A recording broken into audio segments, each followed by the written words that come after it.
big issues this morning for the Prime Minister. He has a plan for change. Now, Ayesha Hazarika, you are a Labour member of the House of Lords.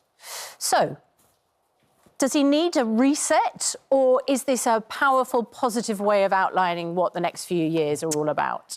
Well, I think it's probably a bit of both, if I've been absolutely honest. I mean, I know that, like, the sort of strategists will be saying this is absolutely not a relaunch, this is absolutely not a reset. But that is how a lot of people are going to look at this, because it has been, you know, a bit of a challenging start to this government. And that's not entirely all their fault, because what they inherited, there was a lot of problems in terms of what they've inherited. But I think clearly they have decided that now is the right time to sort of communicate again what their priorities are, what are the things they want to focus on. The thing that I'm really pleased to see in this is that announcement about neighbourhood policing. I'm actually speaking in the House of Lords later this afternoon on a really important debate about shoplifting and retail crime. I mean, because it does feel that for so many small businesses and household, you know, businesses which are household names, the level of shoplifting is off the scale. And so many people say the police won't even come because they're stretched. So little things like that, I think, will make a difference. And I do think bread and butter issues like crime, antisocial behaviour, which is blighting a lot of communities, a lot of businesses. We've got to do something about that. But it is a reset. I mean, you know, I saw this in the last year of Rishi Sunak's premiership. He had about 4 or 5 different occasions where he was going to reset and, you know, stop the boats and all the kind of list of things he was going to do. Well, he actually did one of them, which was halve inflation. Yeah, he did. Because it had got out of control into double digits. But there were 5 of them, and then he had another 5, as I remember. But, you know, that's the past. I think it's odd that they're doing it so early in the Parliament. I was just thinking earlier that it feels like it's almost midterm, because we remember, you know, 2012, the pasty tax, all of that sort of thing.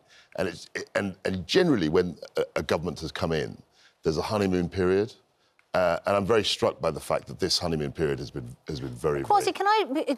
Sure. Ayesha makes a really important point that, in a way, it's not about the reset; it's about the things that he's now pledging to do. Because the viewers might go, I don't care if he's resetting or not. What is he actually going to do right now? And the neighbourhood policing must be something that's going to be hugely popular. Because you hear over and over again, I never see a police officer. I've heard that for 25 years. Right, OK. You know, the body on the beat has been something that people have been, you know, wanting for decades. And what is getting more and more prominent now, as I says, is the shoplifting. I don't know about you. I have been in a garage forecourt shop where someone is literally piling up food, and the person, there's one person behind the counter, there's probably other people in the back room, but they weren't there at the time, no security guard. And I say to the person behind the counter, somebody's stealing food, and they say, there's literally nothing I can do about it. Well, so the idea that there might be a bobby on the beat, on the road, that you could call if you had their number would be enormously reassuring. So I think the problem here, I mean, this is very controversial, but the problem here is that a lot of people feel that the police's priorities aren't necessarily focused on things like shoplifting. I mean, we had this whole issue with Alison Pearson in relating to, you know, social media and people investigating her. What you mean is that you feel that some people would say police are focused on what people are saying online and not physical crimes like shoplifting. There is that argument. I mean, you can rubbish the argument, but there is a perception out there that the police aren't focusing on what used to be traditional crimes like shoplifting. OK, I am going to rubbish that argument because, I mean, it's easy to say, let's turn this into like a woke kind of row. But if you look at police numbers were severely cut in the austerity years. Now, they did replace those police officers, but and I do a lot of work in Lambeth with the local Let me finish. So what the police will say is that when so many of the frontline police officers and backroom staff were got rid of, when they've been replaced, they've lost loads of really experienced people as well. And you speak to and also the other thing which was done is there was a rule that was introduced, which this new government, Yvette Cooper, has actually changed, which is they basically decriminalised shoplifting under £200. So if you shoplifted stuff worth under £200, it was pretty much, you know, the police weren't going to do anything. But there is an his issue about, especially, you know, post the riots, there is an issue, I think, a number of viewers get in touch with us about, which is you're policing speech and things which happen online. But we're experiencing burglaries where people find that no one even comes around, or car theft, or bicycle theft, or people even being on pavements. I still think that there are the odd few stories about all of this kind of wokery. We all love having our wokery. That does not take away from the fact you speak to any seasoned police officer and they will tell you that they need more police. They need more experienced men and women. And people are leaving the police force at a huge rate as well. But the point is even more valid. If you've got fewer policemen and women, you should be focusing more on crimes that affect people. I'm not disagreeing. I'm not disagreeing with that. But there are only a small number of cases that get used. I put the question back to you. Why did your government cut so many police officers? We had to reorganise the budget and we had to make things more efficient. But that doesn't mean that fewer policemen and women should be focusing on people's social media accounts the numbers as of that opposed to actual crimes. That's happening. It's real. I'm not disagreeing with you, but that is a very small aspect. Given, if you speak to any sort of seasoned police officer, yes, of course, how the police are used, but you will not move away from the fact, Kwasi, that the police were seriously hollowed out. And not just the police, community support officers, neighbourhood policing as well. Neighbourhood policing was a really important part of policing. So, look, we're confusing things. You're talking about the actual number of policemen, and I'm talking about their priorities. I think I'm talking about the priorities.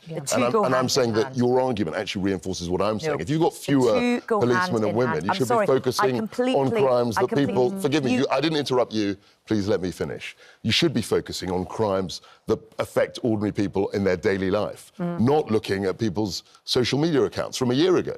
So, on that, you cannot make an argument that if you're saying focus on what the people want, if you do not have enough police officers, you look at cases like rape now, which have practically become decriminalised. It is not... Yes, I agree with you. Let's have the police focusing on the things. And that's why I think this neighbourhood policing and this focus on antisocial behaviour is really important. And I'm going to be speaking about that later today. And I think many members of the House of Lords will be speaking about that. But don't kid yourself. You need experienced policemen and women. Can I go back to the relaunch conversation, which I think is important for this reason. In the last Parliament, when Rishi Sunak said, I'm going to have my 5 objectives, I want to get inflation down, stop the boats, get NHS waiting times down, that was because I think he rightly perceived those are the things which people were really worried about the government not sorting out. Now, if you take the last few months, because it is true the government's had a challenging start, and they're now doing this speech, the things which we hear all the time people are worrying about, taking away the winter fuel allowance, the big row with the farmers, do we really understand what the government's about? Why isn't the economy growing? The tax rises. Are those the things which people are worrying about?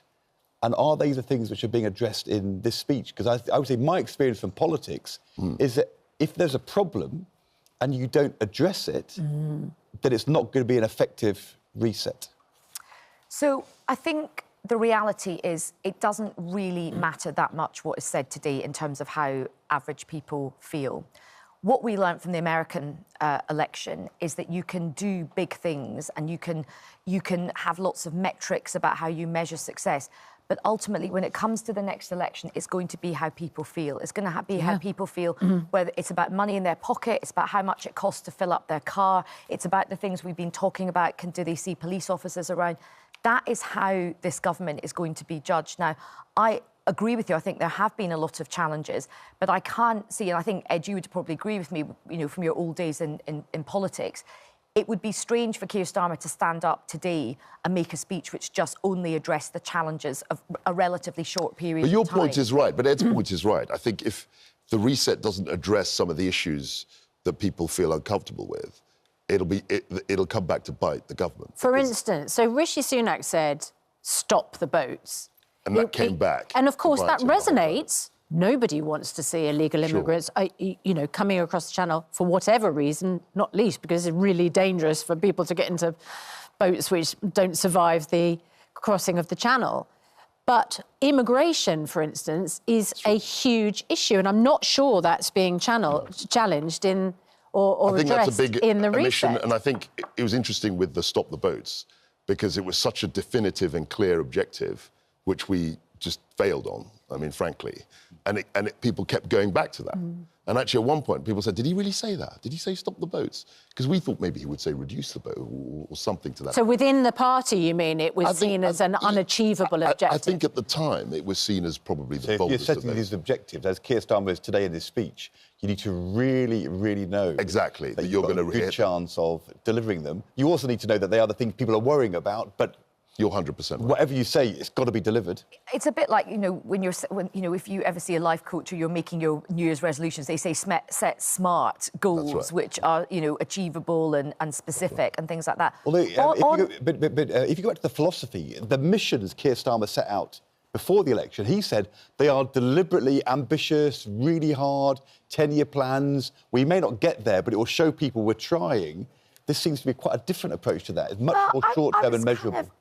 I was sort of looking through between the sort of missions and the new plans, and apart from this kind of growth thing, they do track the missions quite. But on the immigration thing, I think the difficulty with immigration is it is an issue that everybody agrees most sensible people agree something needs to be done. I think the problem is we have had a history of talking, and this is not just Rishi Sunak, talking tough. That's true. Like David Cameron said, we were going to get immigration down to the tens of thousands. We just had the ONS figures revised. They're just shy of 1 million. So clearly those figures have got so out of control. And I think immigration out of everything is one area where trust in politics is probably at its lowest. So that of all the 14 years that we were in, and there were lots of ups and downs, and we can discuss those, the immigration issue is one where even Kemi Badenoch said, we'd failed on this. Yeah. Can I ask, what I don't understand is, I understand that you have a criticism of David Cameron saying we're going to get it down to the tens of thousands. And as you say, in the year to June 2023, it was almost 1 million. I mean, a total failure. Sure. What I don't understand, Kwasi, is why the government doesn't explain very clearly, we need immigration, and we need immigration to keep our public services going, and immigrants come in and are welcome and pay tax. But we need this number of immigrants because that's what contributes to a healthy society. Yeah, but you can't... But why can we not explain that? Because otherwise it's weaponised, it becomes toxic. There's this kind of pro-immigration versus no immigration. There are two issues. So why isn't it articulated how many immigrants we need? Because it's complicated. For a start, on a seasonal, a year-by-year basis, who is to know how many we need? Nobody knows that because you don't know what in the moment you don't know what the needs of the... David Cameron thought he knew. He thought it was under 100,000. He wanted to reduce it, but you've got two issues. You've got the fact that people want immigration generally because they want people to provide services, they want the NHS to run, they want good things to happen, public services to be delivered. But then, of course, you've got the overall number, and so the overall number is slightly different as a concept to what the immigration that you need. But Ayesha, I think we just don't... There is no clear message on immigration but it's from the main parties, and so you get Reform, who have what appears to be a very clear message on immigration, that cuts through. As soon as you say it's complicated, it's nuanced, it's tens of thousands, we can cope with 1 million... Doesn't seem... I'm not quite sure why Keir Starmer doesn't... Well, I've argued for many, many years, we just do not have an honest conversation about immigration in this country. We do what would it be? A serious conversation would be something that you've just outlined, which is saying, look, it's not a question of open borders, versus kind of, no one is allowed to come in. This country needs immigration, but we need to manage our immigration. And I would say what we should be doing is linking it to skills and sort of where the skill shortages are. And actually, for the areas that we need, we should allow people to sort of come in, but for time specific, for a limited amount of time. And I think as well, it's become so polarised and so emotive, the conversations about... I mean, I'm proud, we're both children of immigrants. We're really proud of that. But, sometimes and I know this from the left, sometimes when you do have conversations about a managed immigration system, people will be like, oh, you're racist for even kind of saying that. And that isn't a helpful conversation. And even, my parents' generation and probably many ethnic minority, watchers that will say, we do need to have a sensible, but we also need immigration, and we should stop demonising immigrants as well. Nobody's demonising it. No, I think... We used to have a phrase, controlled immigration. And I think it's a good phrase, because what that means is that you're controlling the flow of people. What many people are very concerned about is the idea that it's an open border, it's uncontrolled, Kwasi, and lots of people are coming. And that's just how people feel. The problem is, though, we were a member of the European Union, and as a member of the European Union until 2016, we couldn't control it. We couldn't. Because we couldn't control the borders. You couldn't have managed migration. We had free movement, and people thought that was free-for-all. And part of the problem is, I mean, look, the irony is you've had a massive rise in immigration under a government which kept us out of the European Union, but the reality is the hangover, I think, in people's minds, they think that the politicians said we could manage this, and they couldn't. And even now we're outside the European Union, we still don't seem to be able to manage it. So there is a competence issue, but it's also but I think you're right, and that's another reason why trust has eroded so much. I think the immigration question post-Brexit has made trust important. But just want to make one other point. When you do have managed migration, which is incredibly important, you have to make sure that you provide the appropriate infrastructure support in things like housing, in terms of school places. Exactly. We need migration in this country, but we need for it to be managed not just in terms of numbers coming in, but how society is organised. So the pledges, sorry, because the viewers might think, well, what are the pledges? OK, so the pledges are on NHS waiting lists. 92% of routine operations and appointments will be done within 18 weeks by March 2029. It's a target that hasn't been hit for almost a decade. House building, as you say, I mean, we need housing anyway, and if you're going to have almost 1 million people come in a year, you need to house them. Yeah. So housing, Labour will pledge to build 1.5 million homes by the end of this Parliament. Net zero. Labour's manifesto promised to decarbonise the UK's electricity supplies by 2030. Education, Labour's going to pledge to raise the number of children who are ready for school from the current rate of 67% to 75%. And then crime, as we've said. Exacting targets on crime, particularly halving serious violent crime and halving violence. So that suggests to me that the fact they haven't mentioned immigration is precisely the point we're making, because it's difficult. And the party will be quite split on this. There'll be people in seats like your old seat who will have a very strong line on this. There'll be other people, maybe in more urban areas, who will have a different approach to immigration. And I think that's why he hasn't included this in the targets. They will say, I think Keir Starmer did a press conference last week in which he said our goal is to reduce immigration. And of course, the problem in politics is if you say you're going to reduce something and it goes up, then that's a problem. Quite a big problem. But what they are doing here is choosing 5 things where they put an exact number on and says, judge us on this number. Sure. It's a hostage to fortune. And they're judging not to do that.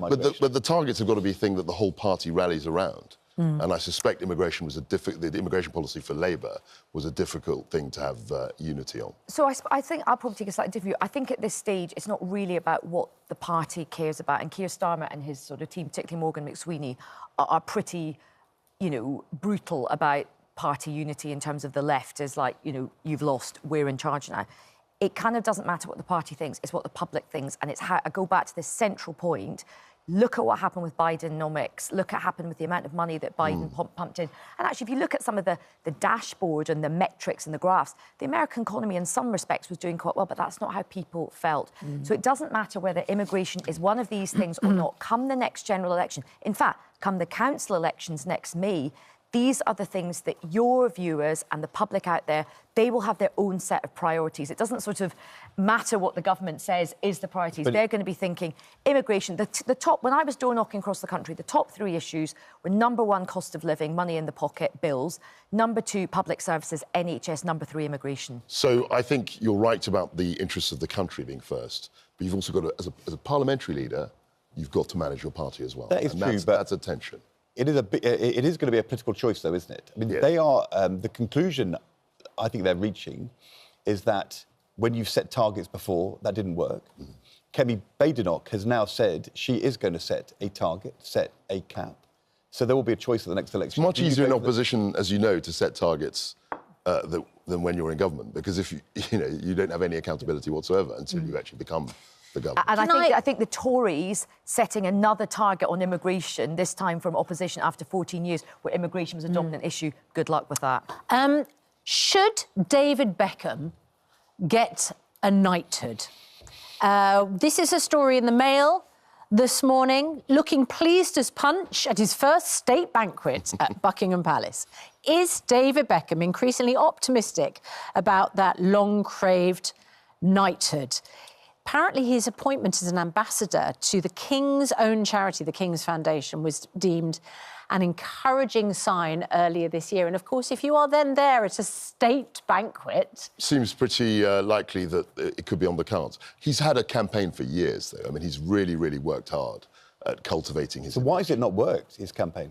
Well, I think there were issues about tax in the complicated tax affairs is the phrase used in the Mail. That sort of thing. And hopefully he's hoping that that's sufficiently far in the past for people to have forgotten and then I think lay the groundwork. How important is it to you, Kwasi? I've never been that into that stuff.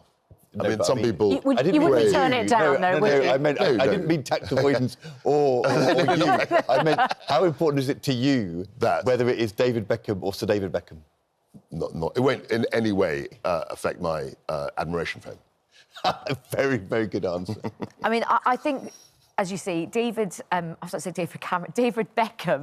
has wanted to, be part of the establishment. And that's right. And there was the controversy over the tax, but also there was some emails that were sort of leaked, which indicated that he really wanted this, and he was very cross. That was about 10 years ago. But he has done a lot of PR, and people really quite like him now. But I think the greatest thing he did to rehabilitate his reputation was queuing up and not jumping the queue to see the Queen, which is what you did as well. And also, I think that was him. That did him a lot of good. And that did him actually a lot of good. But it wasn't something that he did on purpose. I mean, he just did it because people that's were like, how he... oh, that's really impressive he's done that. He had that humility, which... Also, the extra time penalty against Greece to get into the Euros was also quite good. And that was actually what you'd expect a footballer... I mean, I'd like him for that. I think also the documentary, also changed perceptions. And the teasing of his wife. Exactly, when she's like, be honest, Victoria, be honest. That was a great moment. That was a great moment. Ayesha and Kwasi, thank you so much. We'll see you before the end of the programme. Thanks very much indeed.